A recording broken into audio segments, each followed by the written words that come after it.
Aqui estamos, irmãos, em nome do Pai, do Filho e do Espírito Santo. Uma alegria poder rever os irmãos, ou estar com os irmãos, sendo revisto pelos irmãos, em meio a mais uma semana de trabalho, de atividades, de correria. Parabéns para os nossos meninos e meninas que já estão voltando à aula presencial. Estamos contentes com isso, não é? Tempo de atividade, de trabalho. Louvamos a Deus pela vida dos irmãos, pelo entusiasmo dos irmãos, pela cooperação dos irmãos ao longo desse tempo de pandemia, pela assistência dos irmãos, pela fidelidade dos irmãos. Nós estamos felizes porque gradualmente estamos vendo o nosso santuário sendo completado nos lugares possíveis, gradualmente, né? Cada domingo temos um número maior de irmãos, já estamos usando o espaço da galeria e isso nos motiva, nos alegra. Mas estamos ainda sentindo a ausência, a saudade de muitos irmãos que ao longo destes meses, deste ano de pandemia, não voltaram aqui ao santuário. E nós sabemos que os irmãos estão andando por aí, né? Nós sabemos disso. Irmãos, a igreja não é ponto de contágio de Covid. Nós estamos com todo cuidado aqui e não temos nenhuma informação de irmãos que foram acometidos do mal aqui. Mas sabemos de irmãos que estão sendo acometidos do mal lá fora, e irmãos que não vieram aqui ainda. Então, irmãos, por favor, né, volte a sua frequência aos cultos. É para o seu bem, para a sua alegria espiritual. E é bom ser zeloso espiritualmente. Não deixe... Eu sei que é confortável, que é aconchegante, é muito bom, né, assistirmos o culto de casa. Como eu gosto de assistir os cultos gravados, deitado no meu sofá, né, assistindo os cultos, participando, vendo os detalhes do culto de casa. Mas é bom também, e nós estamos convidando os irmãos para se fazerem presentes no culto aos domingos, culto presencial. A propósito, quero vou repetir isso depois, alertar os irmãos que teremos o culto presencial no domingo, dito Domingo do Carnaval. Estaremos aqui presencialmente para a pregação da Palavra de Deus, para o estudo, para os cânticos, a adoração a Deus. Haverá muito cântico, muito louvor, muita adoração. Venha, irmão, não falte. Você que ainda não veio, venha, esteja conosco, faça a sua inscrição para poder estar conosco. Também você deve fazer nessa semana a inscrição para o domingo pós-carnaval, porque teremos um pouco espaço de tempo depois do carnaval, só quinta e sexta-feira, para que os irmãos se inscrevam. Então faça também a sua inscrição já antecedendo o domingo seguinte, né? A inscrição para o domingo seguinte. Também, irmãos, quero pedir as orações dos irmãos. Nós estamos estudando a possibilidade de voltar aos cultos presenciais também, do domingo à tarde, início da noite. Estamos observando os acontecimentos, estaremos discutindo isso na reunião do Conselho no último sábado de fevereiro. A propósito, no último sábado de fevereiro, o nosso Conselho vai reunir-se às 9 horas da manhã, de 9 às 11, e de 11 às 12 nós teremos a nossa Assembleia. E para a Assembleia estamos convidando todos os irmãos que deverão se inscrever, todos os irmãos, membros da igreja, que desejarem participar da Assembleia, votando e tomando conhecimento dos acontecimentos de sua igreja. Irmãos, nós queremos, nesta oportunidade, pedir que os irmãos continuem orando pelos enfermos. Vários irmãos, vários amigos de irmãos da igreja estão enfermos e há alguns pedidos de oração. Os irmãos continuem enviando seus pedidos, entrando em contato com a nossa secretaria. A irmã Cristiane está lá para atender aos irmãos. A irmã Juliana está entrando de licença maternidade, mas a irmã Cristiane está lá, a postos, para atender aos irmãos com carinho, com gentileza, dedicação.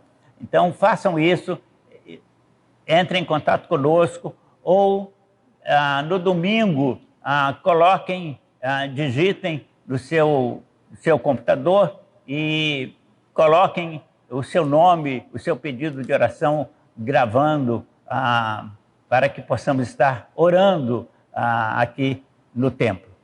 Também, irmãos, queremos lembrar aos irmãos a nossa EBD. Todo sábado, às 9 horas da manhã, a nossa educadora religiosa está ministrando para nós o estudo na carta aos Filipenses. Está muito bom, não faltem, sigam assistindo. O nosso abraço a todos os irmãos que têm acompanhado através do nosso canal os estudos de quarta-feira e os cultos online e os cultos presenciais. Divulgue também para os seus amigos, divulgue para irmãos de outras igrejas, para que eles possam acompanhar os nossos cultos e serem abençoados pelo que está acontecendo aqui em nossa igreja.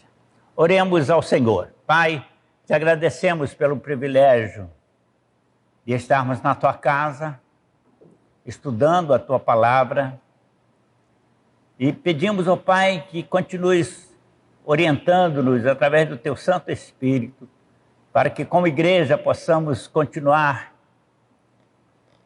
brilhando, iluminando, Senhor Deus, tantos corações em trevas, orientando-os à verdadeira luz e à salvação em Cristo Jesus. Pai querido, nós suplicamos que continues conduzindo as nossas mentes naquilo que devemos fazer nesse tempo de pandemia, mas também tempo de muitas oportunidades. Que a tua igreja, Senhor, saiba aproveitar esse tempo. E nós pedimos ao Pai por misericórdia por aqueles que estão ausentes, afastados, desanimados, desinteressados, ó Pai, que eles possam serem despertados e possam, Senhor Deus, voltar às fileiras, cerrar fileiras conosco, para a glorificação do teu nome e para a sustentação da tua agência aqui na freguesia. Conduza-nos, ó Pai, no estudo desta noite. Nós oramos em nome de Jesus. Amém. Irmãos, nós estamos estudando sobre a Trindade. E estaremos falando hoje, irmãos, sobre a pessoa santíssima do Espírito Santo, a terceira pessoa da Trindade. Quero tomar o texto de João, Evangelho de João, capítulo 14, o versículo 26, que diz o seguinte: o Espírito Santo, que o Pai enviará em meu nome, ele vos ensinará todas as coisas e vos fará lembrar de tudo quanto vos tenho ensinado. Palavras do Senhor Jesus aos discípulos, palavras do Senhor Jesus aos discípulos e à sua igreja. Essas palavras do Senhor Jesus também têm sido endereçadas, direcionadas ao nosso coração. Irmãos, o Espírito Santo, ele é a terceira pessoa da Trindade Santíssima. Ele não é uma mera força divina atuando no mundo, mas o próprio Deus em ação. A divindade do Espírito Santo, irmãos, não pode ser contestada, em hipótese alguma, não pode ser contestada. A doutrina do Espírito Santo é conhecida nos meios acadêmicos, nos meios teológicos, como pneumatologia. Termo procedente de 3 palavras gregas: pneuma, que significa espírito, é traduzida como espírito; ágios, significa santo, ou é traduzida como santo; e logia, estudo. Então, pneumatologia significa estudo do Espírito Santo. Espírito Santo é, portanto, irmãos, uma pessoa. O Espírito Santo não é influência, não é um poder, uma força que age no crente para torná-lo famoso, poderoso, no contexto humano, social e evangélico. O Espírito Santo é uma pessoa santíssima. O Espírito Santo é Deus, o próprio Deus, atuando em seu ministério no tempo presente, através da igreja, como a terceira pessoa da Trindade Santíssima. Irmãos, o Espírito Santo é Deus presente entre nós, atuando na vida da igreja, conduzindo a vida da igreja e conduzindo o meu e o teu coração naquilo que Ele deseja que façamos. A Bíblia revela, irmãos, acerca do Espírito Santo, mostrando suas realizações na condução da história e seu ministério junto à igreja, como o Paráclito, que significa o ajudador, como o Consolador, atuando como uma pessoa divina. E nós vemos isso, irmãos, a atuação de Deus atuando como pessoa divina de Gênesis ao Apocalipse. O Espírito Santo é um ser divino, cônscio da sua consciência, da sua existência, dotado de saber, dotado de autodeterminação e capacidade de ação. O Espírito Santo, irmãos, ele age e interage como uma pessoa de forma completa e perfeita. Vamos observar alguns textos, muito rápido, não vou comentar os textos, mas vamos pontuar isso aí. Eu disse que o Espírito Santo age e interage como uma pessoa de forma completa, perfeita. Atos 13, 2. Esse texto diz que o Espírito Santo fala. Ele é uma pessoa que fala. Veja o texto. E disse o Espírito Santo: separai-me Barnabé e Saulo para a obra que eu os tenho chamado. Outra informação, o Espírito Santo orienta, direciona, também está lá no livro de Atos, no livro que conta a história da igreja, o início da história da igreja. Atos 15, 28. Pareceu bem ao Espírito Santo e a nós não vos impor maior encargo além dessas coisas essenciais. Essa é uma carta, uma expressão de orientação à igreja. E o Espírito Santo estava dirigindo os líderes da igreja para que não impusesse sobre os irmãos daquela igreja encargos além daqueles que eles poderiam suportar, poderiam realizar. Também, irmãos, observamos em Atos 20, 22 a 34, todo um histórico, eu vou apenas citar superficialmente, que o Espírito Santo revela. E é uma expressão do apóstolo Paulo. Vou para Jerusalém, disse Paulo aos irmãos, se despedindo dos irmãos. Vou para Jerusalém sabendo que em meu espírito o que me espera lá. E ele completou, porque o Espírito Santo, por todas as cidades por onde vou, sempre me assegura o que me aguarda. E sei que agora me esperam tribulações e prisão.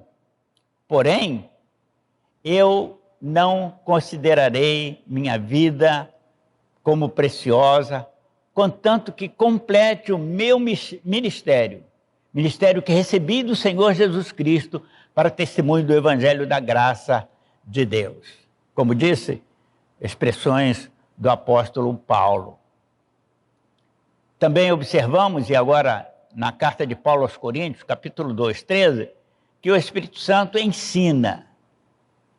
Disto também vos fala, não em palavras aprendidas na sabedoria humana, mas ensinada pelo Espírito Santo. E são ensinos que discernem espiritualmente. Irmãos, eu poderia citar outras e muitas passagens bíblicas, tanto no Velho quanto no Novo Testamento, provando por suas ações reveladas a nós que o Espírito Santo é uma pessoa. Mas creio que, para o propósito do estudo de hoje, estas bastam para desdizer argumentos e sofismas humanos que querem o Espírito Santo somente como uma força, uma energia, um poder, e não como um Deus atuante, presente, o Deus atuante e presente.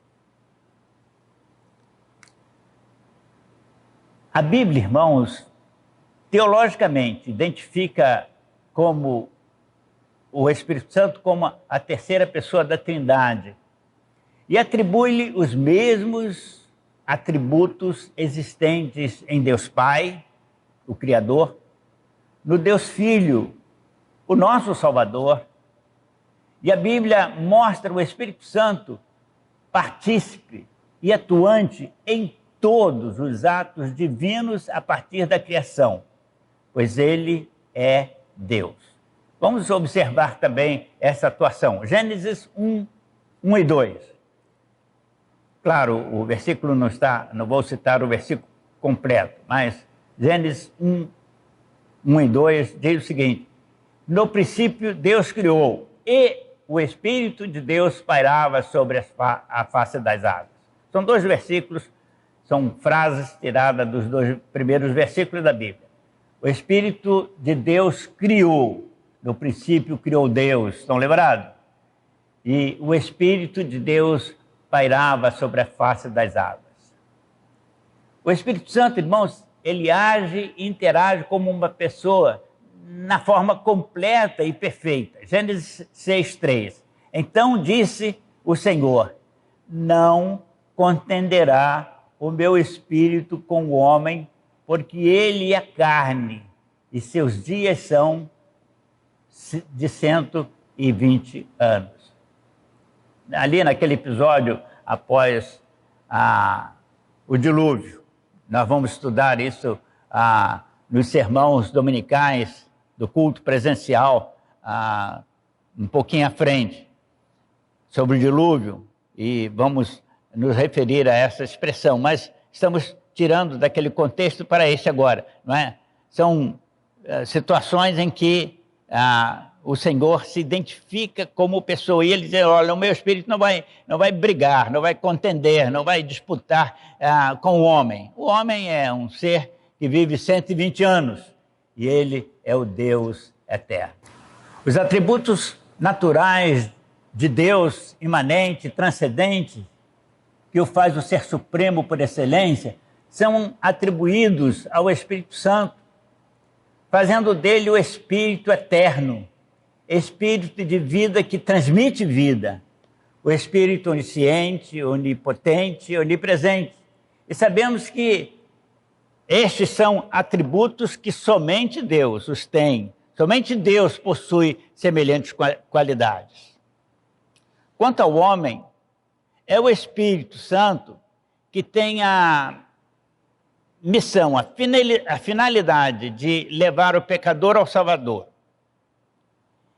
É ele que faz o pecador o desejar, é ele que faz o pecador desejar ser salvo, desejar Jesus, é ele que leva o homem natural arrependido a buscar uma vida piedosa, reta diante de Deus.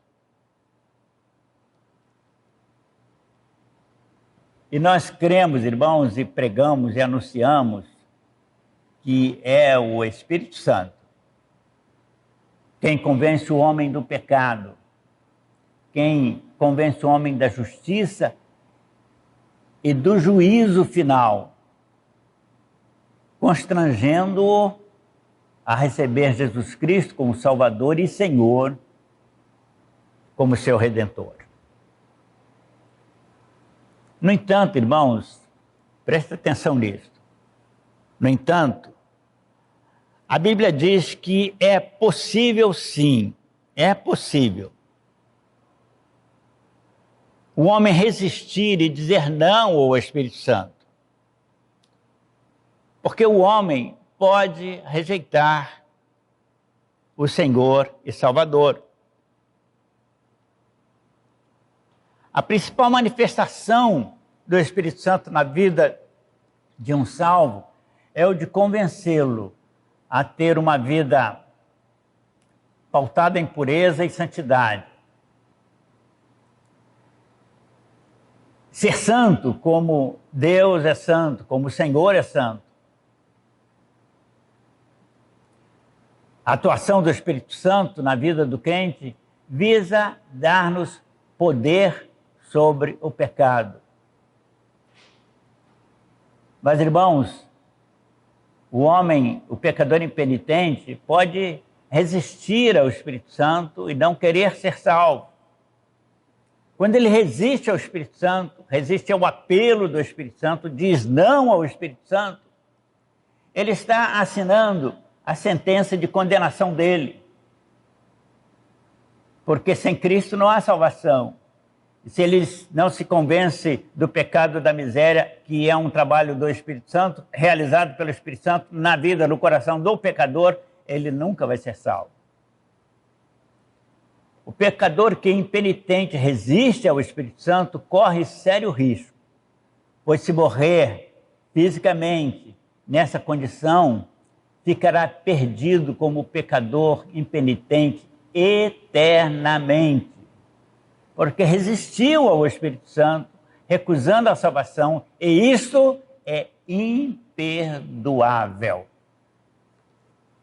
Vocês podem conferir o texto que se refere ao que o pastor acabou de afirmar, em 1 João capítulo 5, versículo 16, lá na carta de João, né?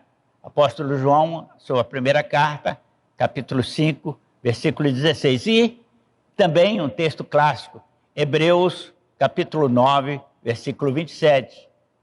Hebreus 9, 27 diz o quê? O homem está determinado que morra uma vez, e após a morte vem o juízo. Vem o juízo. E aquele que morre sem salvação está condenado e sem perdão. 1 João 5,16. Olha o que diz o texto de 1 João. Há pecado que é para a morte.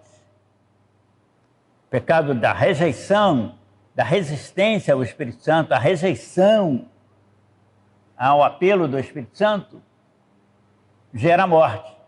E olha bem o que João diz. E por esses que assim fazem, nem é preciso orar. Quem morre nessa situação, morre sem perdão. O outro texto, 9:27, Hebreus 9:27, já me referi a ele, dizendo que após a morte vem o juízo. Não imediatamente no tempo Cronos, mas após o homem morrer, se morre salvo, está salvo. Se morre perdido, está perdido e aguarda o juízo nessa condição. O crente, o pecador salvo, também pode causar tristeza ao Espírito Santo. Ele não vai recusar o Espírito Santo, ele não vai perder a salvação. Mas é bíblico que o crente, o pecador salvo, pode causar tristeza ao Espírito Santo e o faz ao recusar o conselho de viver uma vida de santidade, aceitando um modelo mundano de viver. É por isso, irmãos, que o pastor insiste aqui da sua presença no culto, do seu acompanhamento aos cultos, do seu acompanhamento ao estudo da EBD, porque é através destes veículos que você pode aprender na presença do Senhor e evitar entristecer o Espírito Santo. Porque na medida em que uma pessoa fica 12 meses sem acompanhar os cultos, sem acompanhar os estudos, sem sua comunhão espiritual com a sua igreja, ele corre sério risco de pisar por caminhos tortuosos e entristecer o Espírito Santo. Aos Efésios, Paulo apelou: não entristeçais. Você pode ver isso, essa referência lá no capítulo 4 aos Efésios, versículo 30. Não entristeçais o Espírito Santo de Deus, no qual foste selado para o dia da vossa redenção. Não entristeçais, irmãos, o Espírito Santo. Você foi selado para a sua redenção, para a sua salvação. Mas não entristeçais o Espírito Santo. O selo a que se refere Paulo significa garantia galardoadora da vida eterna no lugar chamado céu. Você foi garantido para os céus. Selo que nos é dado e não nos é tomado mais. Ele nos é dado no ato de crer, aceitando viver uma nova vida em Cristo Jesus. Então é sua obrigação, sim, irmãos, viver uma nova vida em Cristo Jesus. Vamos para a conclusão, irmãos. A conclusão. Claro que nós estamos falando sobre o Espírito Santo muito resumidamente, porque o foco desse estudo foi falar sobre a Trindade, falamos sobre Deus, sobre Jesus e agora sobre o Espírito Santo, muito resumidamente. Poderemos voltar a fazer um estudo mais focado no Espírito Santo em uma oportunidade futura, em algumas quartas-feiras. Mas vamos à conclusão. O Espírito Santo é a terceira pessoa da Trindade Santíssima. Ele aparece pela primeira vez nas Escrituras no livro de Gênesis, capítulo 1, versículo 2, quando a referência que fiz ainda há pouco, que o Espírito de Deus pairava sobre as águas. E daí em diante, sua presença é proeminente. O vocábulo que dá sentido ao nome Espírito Santo é proveniente da expressão grega pneuma. Já falei sobre isso. Em toda a revelação sagrada, em toda a Bíblia, e ela vem da raiz ruach, hebraica, ruach. Ambas expressões, quando aplicadas no texto sagrado, denominam o nome da terceira pessoa santíssima. Os atributos e características do Espírito Santo caracterizam-no como Espírito eterno, sem princípio, sem fim, como está lá em Hebreus 9:14. Uma vez que o Espírito Santo tem a mesma natureza de Deus, uma vez que ele é um ser vivo, dotado de personalidade própria, que ele existe por si mesmo, que ele não é uma mera encarnação espiritual de Deus, uma mera encenação espiritual de Deus, mas uma pessoa. Dizemos que ele é a terceira pessoa da Trindade, sendo igual ao Pai, igual o Filho em poder e glória, e com capacidade de atos divinos na criação em favor da humanidade criada. O Espírito Santo, irmãos, é Deus. O Espírito Santo é Deus. Há pessoas que confundem, não é? Quando Jesus fala ali, vou para os céus e o Pai vos enviará o Consolador. Ali o Senhor está se revelando que ele voltaria espiritualmente, estaria conosco espiritualmente. Jesus está com a sua igreja espiritualmente. O Pai Criador está conosco espiritualmente. na pessoa do Espírito Santo, a terceira pessoa da Santíssima Trindade. Irmãos, espero que eu tenha podido abençoá-los com os estudos que estamos terminando hoje sobre a Trindade. Mas já anuncio para a próxima quarta-feira, logo após o Carnaval, a terça-feira de Carnaval, nós estaremos iniciando um estudo sobre os anjos, como há poucos dias eu prometi, né? Então, o próximo estudo do mundo espiritual, a origem, anjos, origem e natureza. Estudo do mundo espiritual, origem, anjos, origem e natureza. Queridos, não deixe de se inscrever em nosso canal, se você ainda não o fez. Compartilhe também, você que já está inscrito em nosso canal, compartilhe, fale com outros amigos, com outros irmãos a respeito do nosso canal. Se está sendo bênção na sua igreja, na sua vida, divulgue isso, fale com outros que está sendo bênção. E também você está livre, é livre para curtir, né? Positivo ou negativamente, né? Isso vai nos ajudar, vai nos orientar em como estamos indo, não é? É a sua aprovação ou desaprovação naquilo que estamos fazendo, apresentando, e queremos sempre o melhor para todos vocês. Oremos ao Senhor. Pai, te agradecemos pelo estudo que ora terminamos, pedimos a tua bênção na orientação e iluminação das mentes para que possam entender aquilo que o teu Espírito quis nos comunicar e, através do seu servo, o fez. Abençoa-nos nos demais estudos que estamos para os quais nós estamos nos preparando. Nós oramos em nome de Jesus. E que o amor de Deus, a graça do nosso Senhor e Salvador Jesus e as consolações do Santo Espírito sejam sobre toda a congregação da freguesia e povo de Deus espalhado sobre a face da terra, desde agora e para sempre. Amém. Oi, gente. No nosso panorama bíblico de hoje, a gente vai falar do livro de Apocalipse.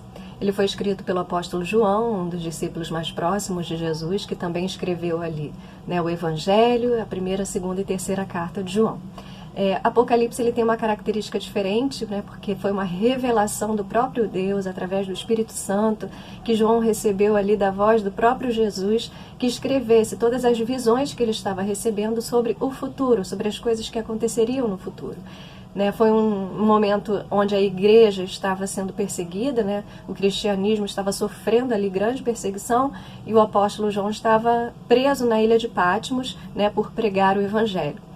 E ele recebeu, né, essa revelação para servir de conforto, para que ele visse que, mesmo passando tantas dificuldades, o fim seria de vitória, né? O final seria de vitória na presença de Deus. Então é um livro que vai tratar das questões do futuro, daquilo que nós, enquanto Igreja de Cristo, vamos viver ainda, né? O arrebatamento, a tribulação, o milênio, até a eternidade. Então é um livro que vai revelar esses acontecimentos, né, para que o povo de Deus possa se preparar. É um livro de alerta ao povo de Deus, né, alerta à humanidade, porque esse momento ainda vai acontecer e nós, como Igreja de Cristo aqui na Terra, precisamos estar preparados e também cumprir a nossa missão, né, de pregar o Evangelho a toda criatura, a todas as nações, nos preparando para a volta de Jesus. Então, que Deus abençoe a sua leitura e ela possa edificar a sua vida.